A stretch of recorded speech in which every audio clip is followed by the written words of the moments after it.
अग्निरुद्राय नीलकण्ठाय शम्भवे अमृतेशाय शर्वाय महादेवाय ते नमः। नमस्तेस्तु भगवन् विश्वेश्वराय महादेवाय त्र्यम्बकाय त्रिपुरान्तकाय त्रिकाग्निकालाय कालाग्निरुद्राय नीलकण्ठाय मृत्युञ्जयाय सर्वेश्वराय सदाशिवाय श्रीमान् महादेवाय नमः। ॐ नमः शम्भवाय च मयोभवाय च नमः शङ्कराय च मयस्कराय च नमः शिवाय च शिवतराय च।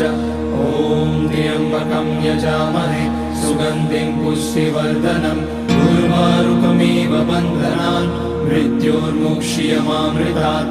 नागेन्द्रहाराय त्रिलोचनाय भस्माकराय महेश्वराय नित्याय शुद्धाय दिगम्बराय तस्मै नकाराय नमः शिवाय।